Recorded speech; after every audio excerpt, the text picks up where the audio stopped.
Welcome everyone. Nick Wagner Sr. Hope you're having a great Sunday night. It's 8 o'clock Eastern time, which means I am doing the Full Potential podcast, and I have another amazing guest tonight. We are going to get to why we call him Super Dave in a second, but we are going to talk with SuperDave Bruno tonight about his extremely interesting career journey, which has actually led him to work for multiple companies, now himself, across multiple countries, multiple continents. He is truly, he actually told me earlier that he can swear in German. So he is an international traveler. And it is going to be a very interesting discussion. So, Super Dave, welcome to the show and thank you for making time tonight. Thanks, Nick. It's really great to get together with you finally. Well, I think it's going to be fun. So, we were literally just talking about the length of podcast, right? And I'm not Joe Rogan, so this will not go over 2 hours. But we will pack quite a bit into our discussion about your career journey, because I think a lot of people, which is why I do this every night, can learn from what you've experienced, right? The good, the bad, the ugly, and I think especially someone like yourself that has done such a variety of things across multiple countries and continents. I think can add a lot of perspective and give a lot of advice to individuals, especially those maybe just starting out their careers. So thrilled to have you on. Let's start with the obvious. Why are you Super Dave Bruno and not just Dave Bruno? And Well, when you meet people, how do you introduce yourself? Like what when people say like what do you do? Who are you? How do you answer that? yeah, really, really good questions. So Super Dave comes from earlier days of extreme sport. I did a lot of extreme sport. In fact, the reason that I left this country, so I grew up in the US for my first 26 years, was to do more extreme sport. So to get more experience. I had been skiing out west from here in the east where I learned to ski, and I really wanted to break through in the extreme skiing. And so I moved to the UK and then to Switzerland to be in the Alps, and eventually to Geneva, which is about 45 minutes from Chamonix, which is an absolute bastion of extreme ski, glacier ski, high altitude, stuff where you have to climb for 6 hours to ski it. So that's where Super Dave came from, was those days. And it was actually a name given to me from Chris McSorley, who's the coach of the Geneva Professional Hockey Club, as well as the owner of that club. And his brother is Marty McSorley, so the whole family played NHL. And he gave me that moniker, and it stuck. So I love that, and I mean, not everyone has a superhero nickname, right? So I really enjoy that. But so let's talk about what you just said. And you grew up in the U.S. You moved to Europe to do this extreme skiing. Was this the plan? Was this Dave's plan since you were like a kid that you were going to be an extreme athlete? Was this like the future career, or was it just something that kind of ended up getting good at, and you're like, why not? Like, how did that play out? Yeah, it was kind of my my passion, not my plan. The plan was, get out of poverty. And so I went to the University of Massachusetts. I grew up in Massachusetts because it was the only school that I could afford that I got into. I got into Harvard and other places. I couldn't afford it. And I went to UMass and happily graduated there as fast as I could and out into the work world, and worked for PwC, was the first big company that I worked for. And, it was like I was there for 4.5 years and I was in audit, and I was already bored out of my mind, right? Like, it was like, is this it? Like 6 hours to Vermont and back and grind and work 18 hours a day and, work the weekends. And one of my friends moved to Italy just for about 6 months with Tivoli, and was coding. And he's like, dude, get over here. This is way better. Coffee's better, food's better, skiing's better, life's better.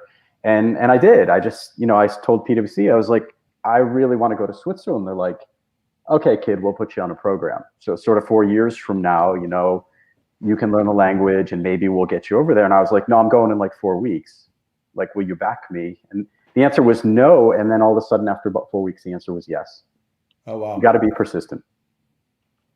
So that was how you ended up making the move. You worked for PwC while you made that transition to Europe. Yeah, I really would advise, younger people, do try to get to a big firm, especially when you're younger, because the experience is incredible. A lot of people want to go startup, and we can talk startup, right? But startup's hard, especially when you're young, and it over focuses you. What I love about the corporate world is they can do things like move you to Europe. They've got deep pockets. They have an eye for talent. And if they think that you're worth it, they'll invest in you and make things happen that a startup couldn't do. So, PwC was awesome. I mean, I worked there for 9 years, and they got me to Europe. You bring up a lot of great points, and I think one thing that's I don't know really know the reason, Dave. Right now, there's a huge it's almost glamorous to have your own startup, and I think a lot of people don't realize that. And well, and I know because we've done it, how hard it really is. It's not as easy as posting some stuff on social media and magic, right? That's not how it works. So I think you bring up some great points about the while nothing's for everyone, right? Some people will never be successful entrepreneurs. Some people will never like the corporate world. There are pros and cons to both. So I think that's a great point.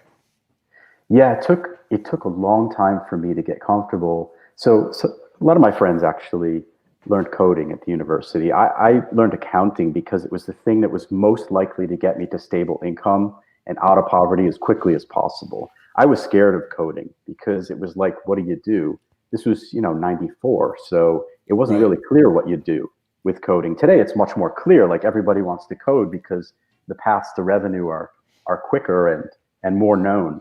Back then they weren't. So, all of my friends basically started startups, and I was the guy who didn't. And so I did the extreme sport, I think, to compensate for that other excitement factor. But doing the corporate world for a good period of years, like 5 or 8 or more years, is a good move.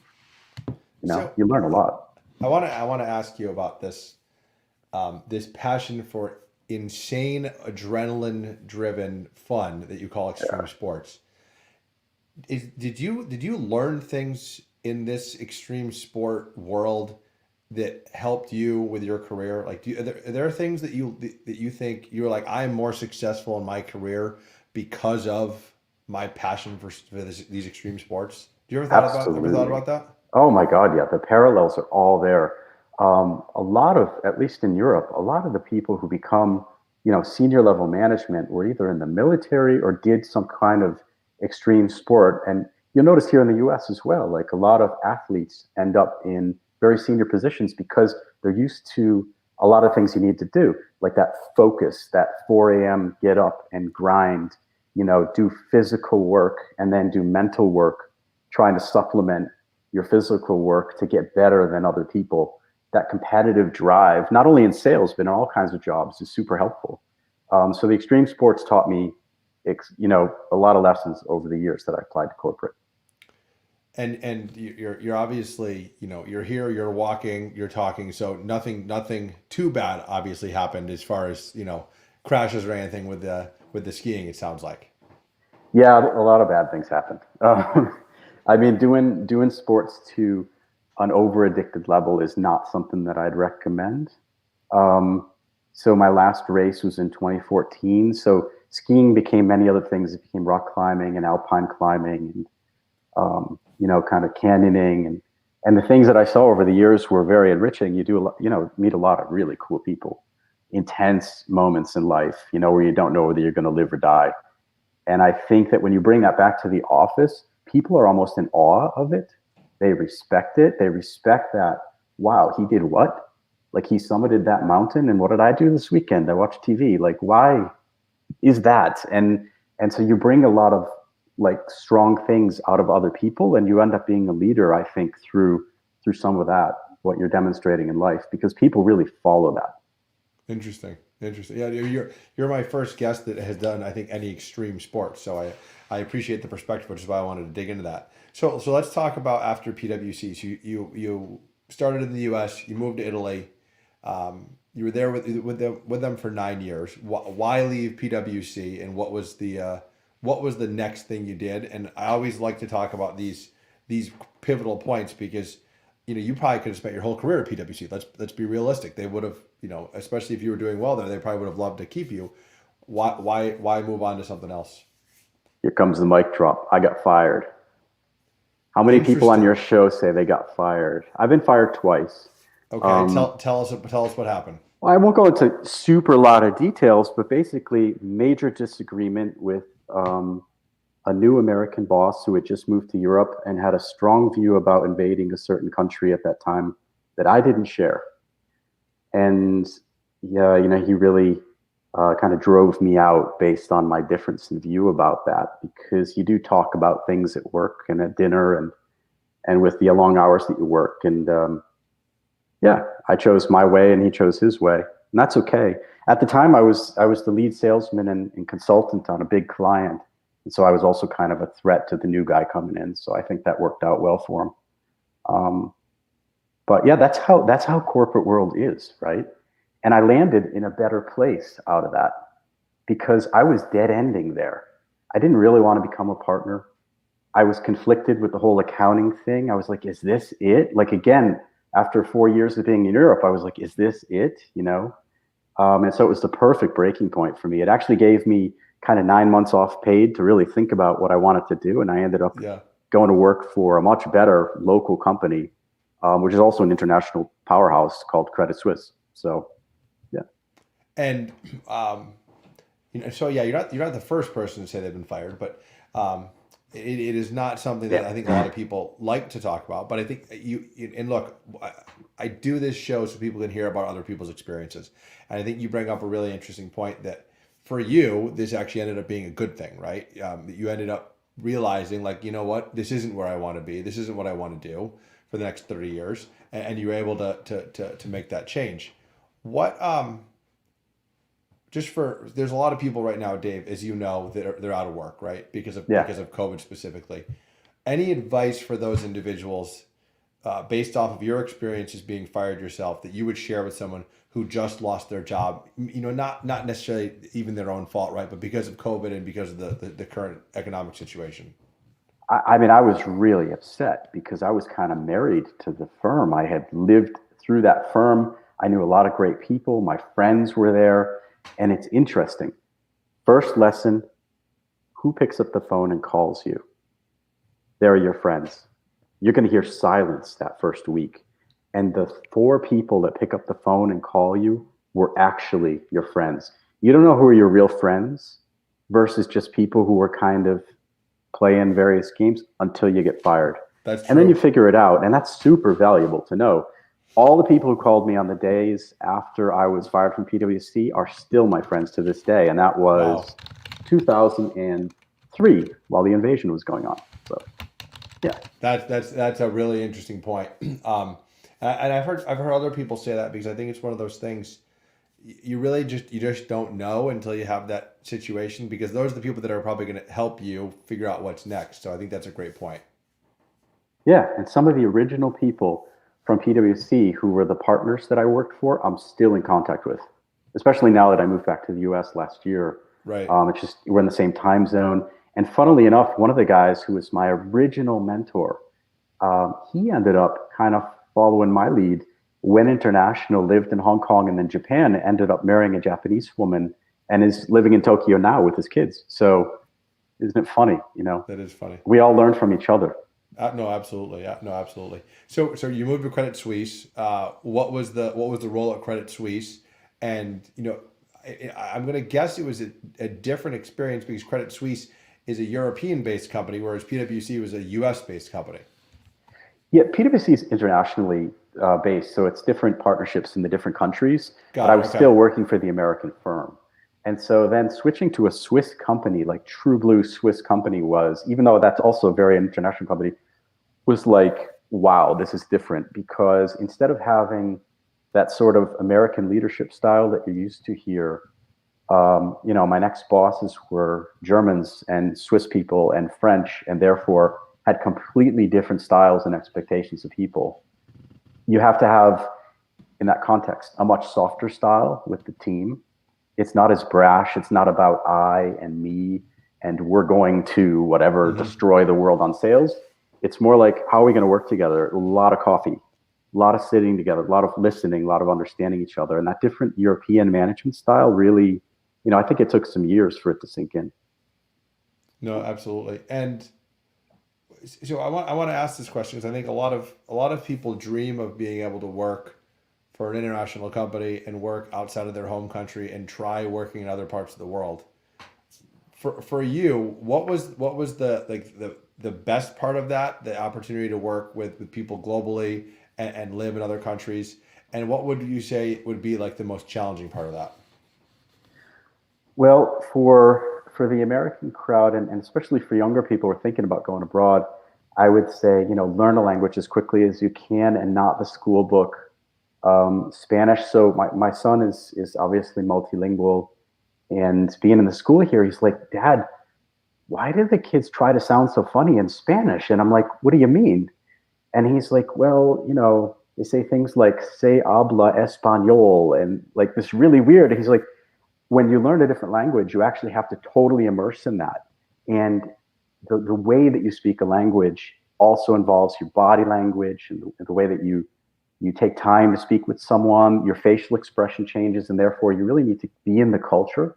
So I would say, being international would be about really getting into the culture. And Mm-hmm. a lot of the Americans who came over with PwC, for example, they stayed in that world of the expat world. And I was the one who just left it immediately. Like I was out in the bar trying to learn French. And so that really changed me in a way that made me no longer compatible with the American management style in Europe. And I think people who work internationally will know what I mean pretty quickly.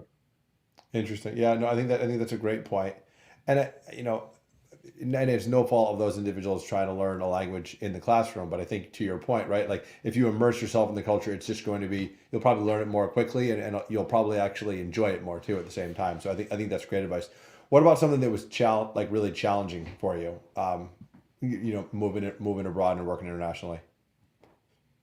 Well, also the same stuff. So, at first you come in with like these fixed blinders of why don't things work here? Like why can't I go shopping on Sunday? And why don't I have a car? Why is it too expensive? Why does it cost? I remember in Zurich in the late '90s, it was like $25 to go to the movies, right? Whereas here it was like eight. And it's like, why is everything here so expensive? And it just annoys you. And then over time, you realize, wow, these differences are significant. And it's not just about the price of a movie ticket. And you start to really understand that. And by the time I left Switzerland, so I'd been there 22 years, um, I speak two of the national languages and have a passport. And I really feel I feel Swiss. Like I really felt completely like I was on the town councils and did things locally that just like I was completely absorbed in the culture. And so I think it takes a long time to be able to do that. You can't just expect it in the first 6 months. Right. I mean, 22 years is a long time. And let's Yeah. be honest. That's a long time to live anywhere. Um, so what was the job let's hear about the job at Credit Suisse, because I want to hear what you did there and some of those great experiences and how that led you to being the entrepreneur you are today. So what was the Credit Suisse job? Yeah, that's interesting. The path to entrepreneur, by the way, it's going to take a few more jobs to cover. But the Credit Suisse thing was basically, I think I stayed there 7 years, and I started out in like accounting policy, so closer to what I had been doing. And then over the time, I started to get bored with that, and I said, "Can I do more? I want to get into operations." And they were like, "What?" And I joined this operational team that was just starting up, and I remember we did like a restatement of the financials for an error for like $600 million over a weekend. And then like it just started kicking in and booming. And I found my impact really quickly in the operational side of the work. And that got me into the front side of the work. So actual client sales, if you can believe it or not, because once you get really good at operations, then you realize how to build products from a Right. banking finance perspective. And so I started getting in with the teams who were building the actual stuff we sold, and all of a sudden that became natural. So it really went from like back office theory of accounting and bookkeeping through operations and then becoming really, executional with the work. That's what happened during that time. Is that a common path, or was that something that you just for you it just made sense? Yeah, for me, it made sense. I was like getting less conservative over the years and getting less patient with myself because it's like most people just, they peak out and they become managers. So they just do more of the same thing and they manage other people to do that same thing. And Right. they ride that through a career. And for me, I just kept getting like, is this it? Like, okay, we can close the books. Okay, great. And he can do spreadsheets and we can do spreadsheets, but it wasn't enough. And I feel as though there's some people who always are like, it isn't enough. I need more. And And I was definitely responding to that stimulus from myself, and also trying to get promoted, trying to get more pay. And the way to do that is actually through challenging yourself and the team and coming up with new things. And that's what happened to me. So how many on average? I mean, you've made the comment, right? Is this it a couple times now? For you, what was the average time before you realized you had to do something different? Seems to be 4 years, 4 years. like on a recurring cycle. I don't know. It varies by person. For me, it seems to be like if I do something for 3 to 4 years, then I'm done with it and I'm already doing my next thing. So it happened again when I moved to UBS. Then, I changed jobs within the company at least 3 times in the 9 years. It's interesting you said 3 to 4 years, because when you look back at least in the from a school perspective, right? Like you think about here in the U.S. middle school is 3 years, high school is 4 years, undergraduate college is 4 years, and I think so many people are so used to your point, doing that next thing after 3 to 4 years, that I think it's actually pretty natural for a lot of people to think, you know what, I got to do something different. Not everyone, I think, completely pivots like what they're doing, like you necessarily do, right? Which I think is a little bit unique. Maybe they just go from one accounting job to another accounting job, but I think you're going from accounting to operations as an example, and then to frontline sales. I think is a bit of a unique career path. So you mentioned UBS. Yeah, so So that that was the was the next next thing. stop. That was the next stop after Credit Suisse. Yeah, because what happened was, I don't know, for anyone listening to this who's in the corporate world, there's going to come that discomfort after a couple of years where, especially as you get more senior, I was getting more senior. So I'd been promoted to executive director, which is sort of the next level to the last level, and making great money, but we were done with that department. So we took about 100 people's worth of stuff and we crushed it down to about 20 people by building IT systems around it and then deploying it to Singapore. And so we were back and forth to Singapore and to the research triangle here in the US, actually write into code. I wasn't coding, but we were writing, kind of like the rule sets and, interpreting the business logic to replace all those jobs. And once we did that, I worked myself out of a job at Credit Suisse. And the option was, all right, try to restructure and go into like front office sales there, or just go somewhere else. And at the time, my wife was pregnant, and I decided to kind of take that and go elsewhere. So I went to UBS with the same skill set, because they were at the start of that process. They were like, "Oh my God, we got like 100 people to work. What do we do?" And I was like, "I can help." So I changed banks. There's only two big And banks, say again. There's only two big banks in Switzerland, so I went from one Right, to the right. other. Now, I think at UBS though, like you ended up doing some really interesting things at UBS that were different from PwC and Credit Suisse, Yeah. and which I think from our discussions that we've had, I think some of those experiences what led you to be the entrepreneur you are today. Would you agree? Yeah, definitely. So do you want to share what some of those are, and how you ended up like working on some very unique projects? Yeah. So again, that impatience of, is this it? And you have to be kind of bold. And so I was in the back office at UBS. We were doing the same thing. Like, there's this disaster of bonus accruals and deferred compensation and operations and closes in 100 countries using 6 different gaps and tax books and statutory accounting. And people were just so intimidated and scared by the whole thing. And, I got in there, and you kind of pick out the talents around you, and people started to come to me with ideas.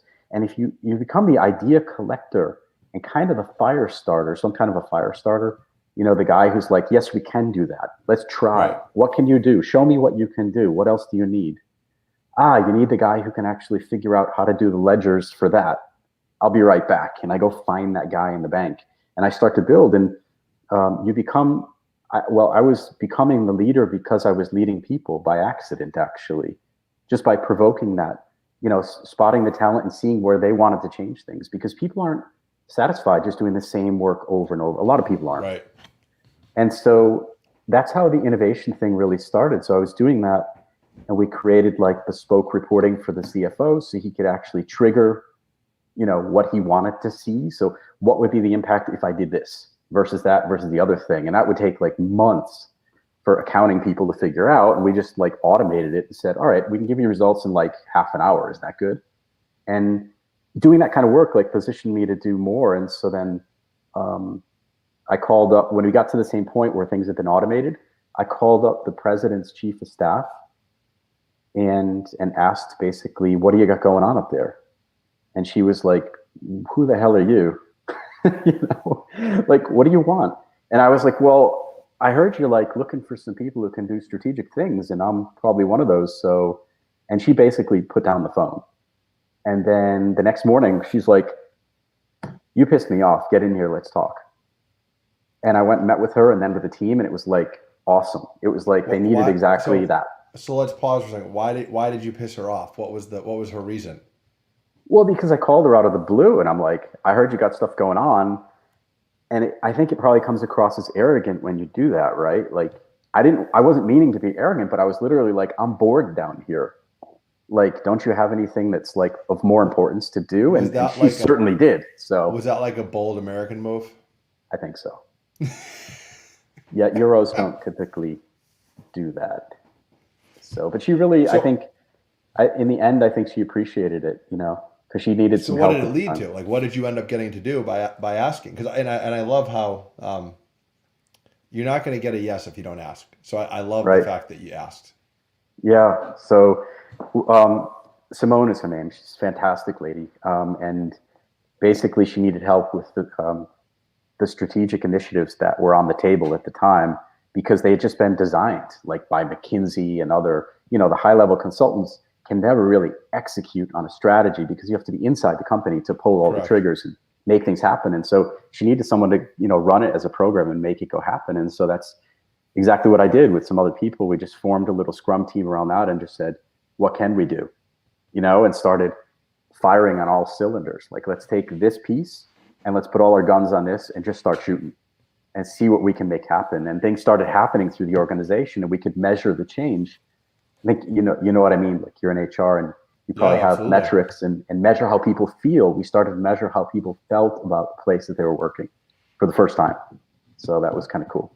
And so what was your actual role? Like, what was your title when you were doing this job? Like, what did you end up actually calling yourself? It was chief of staff team. So I was in the team of the president, and we basically, you know, just it was 100 countries worth of business, and it's UBS is the largest at what it does. It's the largest wealth manager. It manages $3 trillion in client assets. Wow. And you know, so it's the bank of billionaires. And so when clients make decisions to work with you, like there's just a different level of trust. And so the people who advise those clients, that's who we were working with. You know, they have to have a super high level of trust in the organization, that it's acting in their best interest and that it gives them the best tools and capabilities, isn't bureaucratic, looks after their promotion, their well-being. And so the strategy revolved around that. Yeah. That's really interesting. I mean, that's a long way from the accounting that you got into at the beginning back at PwC when you got out of school. So, you know, so I want to ask the obvious question. It sounds like you had a really good thing there. Why leave UBS? Man, you know, I didn't immediately. I did my biggest thing, I think, in my career. So that job, I then wrote my own ticket. So one of the legs of the strategy was, let's be thought leaders. Like, we're the biggest and the best in our industry. Why aren't we known as the thought leaders in that industry? And so I kind of took that, was tinkering and toying with that. And I started making things, you know, taking matches and string and started to make fires, you know. And eventually, like, this guy came and he sat down across from me. He's like, hey, I'm Stefan. You know, he's an Austrian guy. I heard you're working on digitalization, innovation stuff, thought leadership. I've got some ideas. I was like, cool. What can you do? And that guy didn't go away for 4 weeks. I called his boss, by the way. I'm like, week 2. And I'm like, who is this guy? Like, why is he at my desk? Like, he's like, he loves what you're doing. I'm like, how does he even know what I'm doing? He's like, he knows. And it just started to spread. The second guy turned up at like month 2, Constantine. And so it was like just crazy. It was like Fight Club. People started showing up, and all of a sudden the COO came over and he's like, you got yourself a team here. Let's figure this out. You move to me. I need to do this. This is digital. And all of a sudden I had a team building, and then we moved it off site, and I built kind of like the digital strategy and innovation stuff out of that. And that took about, it was about 4 years. So I only left after doing that. So it was another 4 years there. Yeah. That's pretty cool. So that must have been a really, really interesting experience. Yeah, it was super cool. It was like absolute And dream. What years was that? What year did you do that? It started in January 14, and I left June 17. Okay. So some of that work that you did is probably still being used today then. I think so. Yeah. I mean, we started to create businesses. So, there's like innovation at banks, which is like, IT led and has more to do with agile and scrum and, cosmetics or client experience. And what we were doing was more business model strategy. So, what are our hypotheses on the future of wealth management? What can we use as experiments to go validate and test that? And can we create a startup out of it? And if it's a startup that works, can we reintegrate it as a business line in the banks? It was pretty technical, pretty complex. It's the hardest core kind of innovation that you could try to do, I think. And so, after about 3 or whatever years, I was actually totally burnt out of it, like just needed a break. And so I left there very happily to go work in a startup accelerator then for the Swiss Stock Exchange. And and that was my last job that I can tell you about. So, and that was, but that experience at UBS, the idea of creating startups that you could then bring back into the company and then going to work for the startup accelerator, that is that what led to where you are today with your current business? Totally. So getting into the startup world, I'll tell you, Nick, the first time that I left the building of UBS and went out to meet with the founder of a startup, I felt like I was cheating on the company. Do you know what I mean? Like I felt like, what am I doing actually? I'm going to a coffee shop and meeting with these people who are trying to defeat us. And if anyone finds out, I'll probably get fired. Like that was the take on, that was like 2012. So it started, a good amount of time before we launched the actual function, right? So in 12, I was out in bars meeting these startup founders. And at the time, it wasn't really big, I mean, if you imagine Betterment, Personal Capital, and Wealthfront, and all these things had just started, right? Like SigFig had just kicked off, with Parker Conrad and Mike Shaw. And Mike Shaw, I was like talking to on the phone, right? It was like we were in with the guys when they were starting these businesses. And therefore, I had some really good insights on the ground floor of what was about to happen. Also, when crypto kicked off and Bitcoin, right? I mean, I don't know if you know, but a couple of the maintainers live in Switzerland.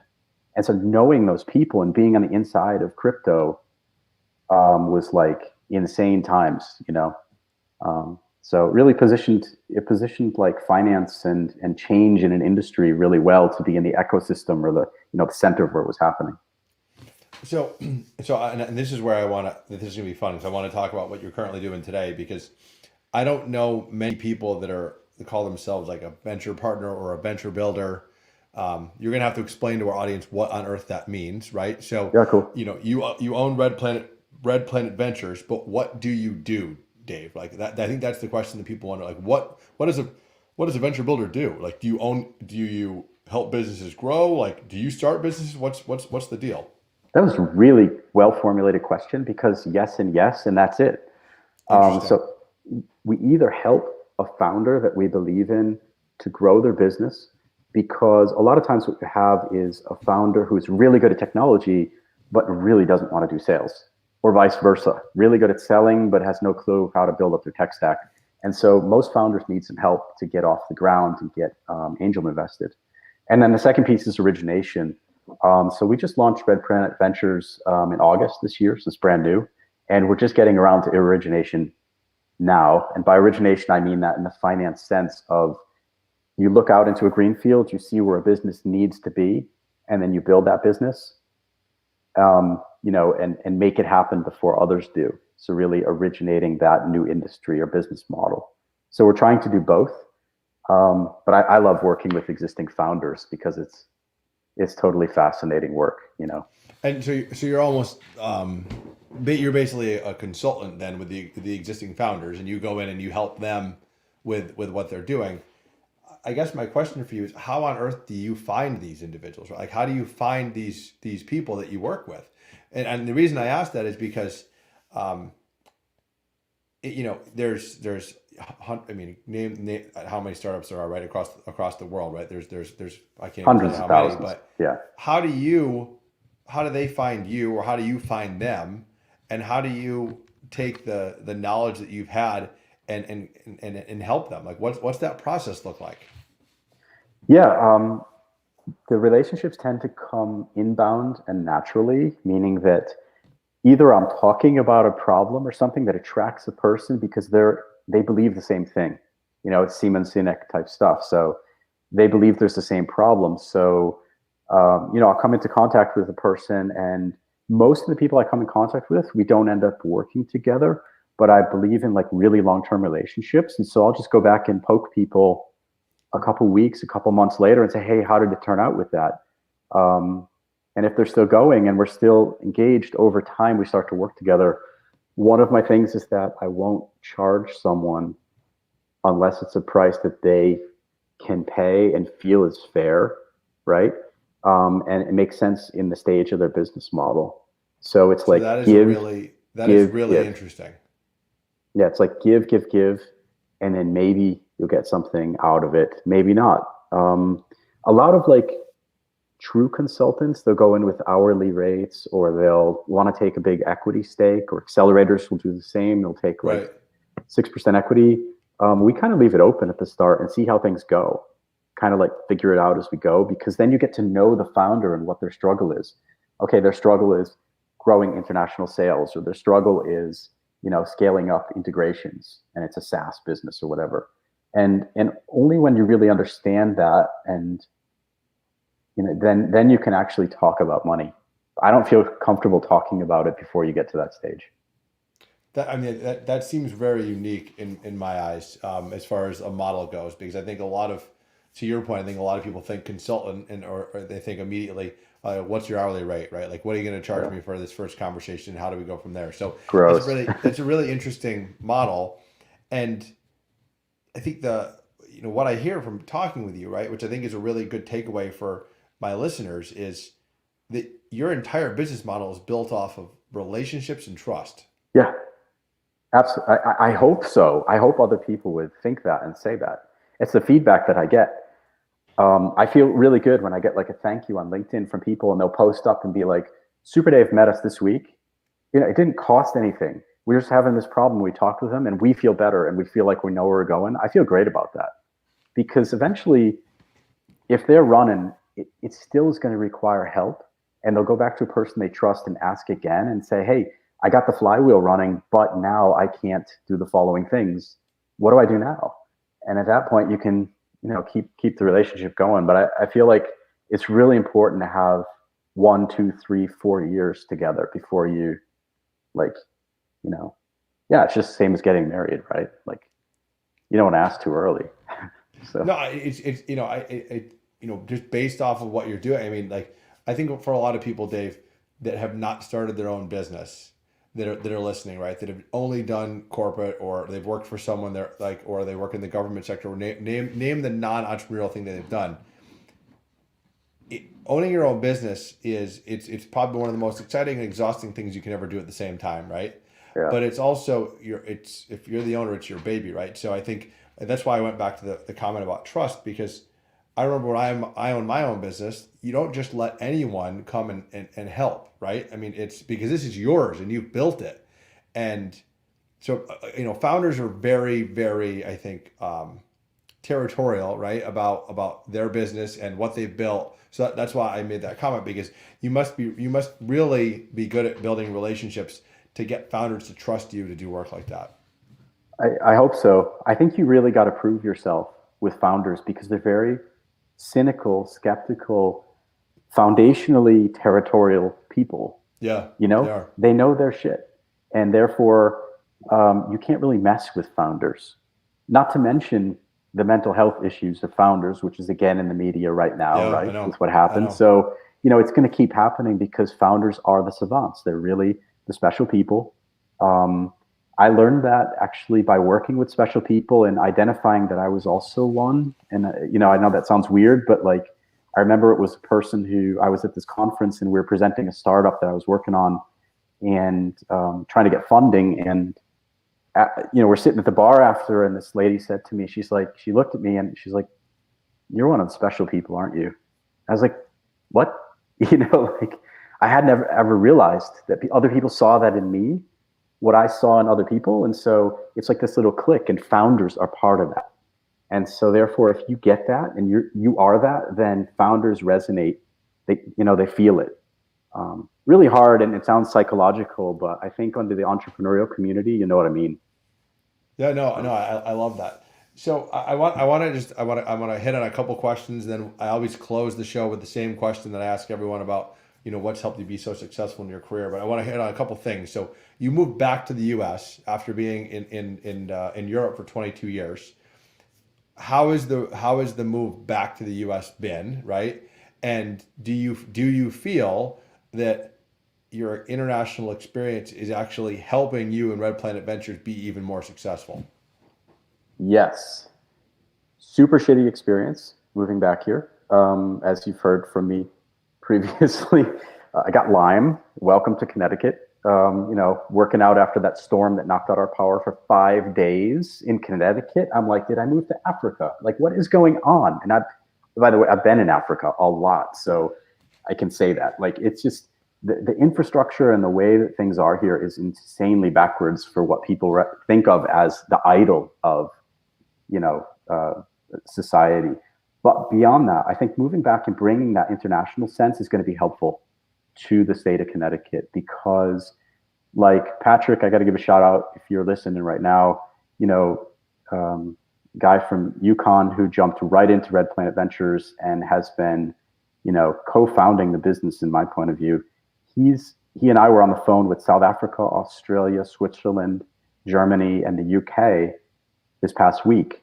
And I don't know how many college kids are on the phone with that many countries and doing business that way. Right. And I think that perspective is going to help a lot, because there's no reason that people here cannot do that.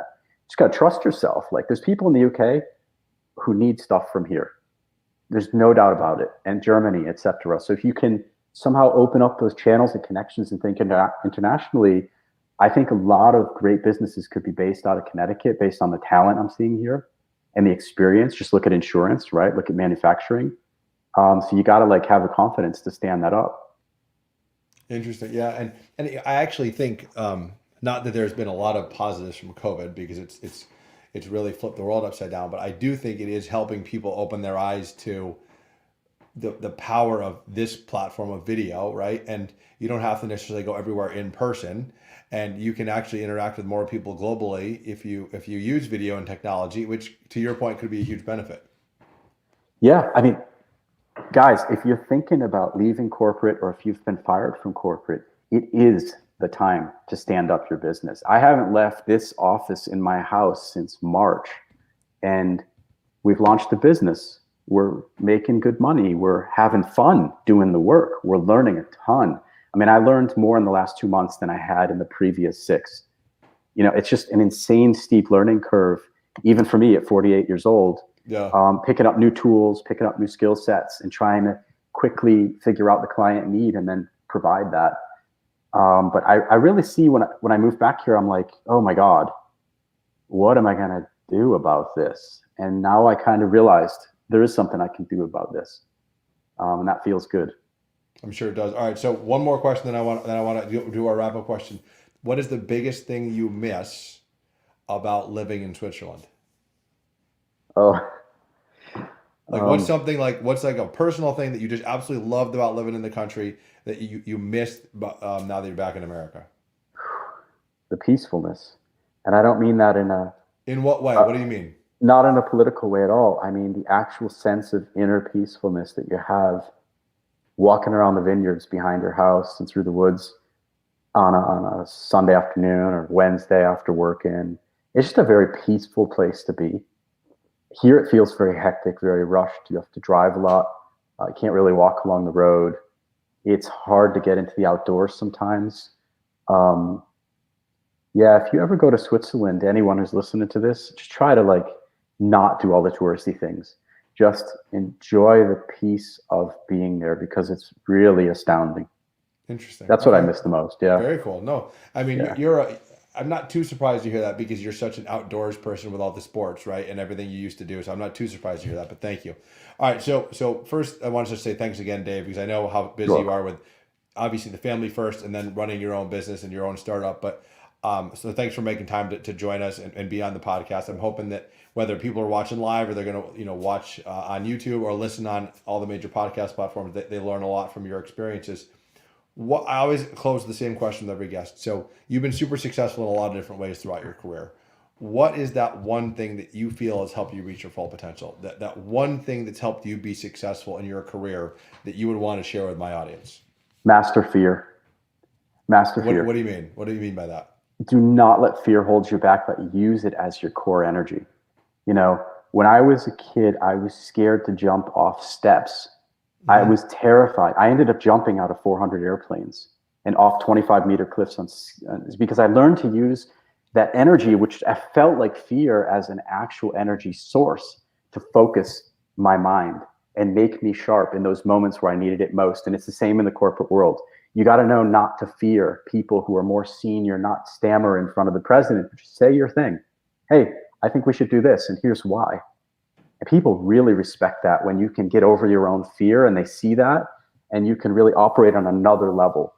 So, yeah, don't let your fear control you. Use it as energy.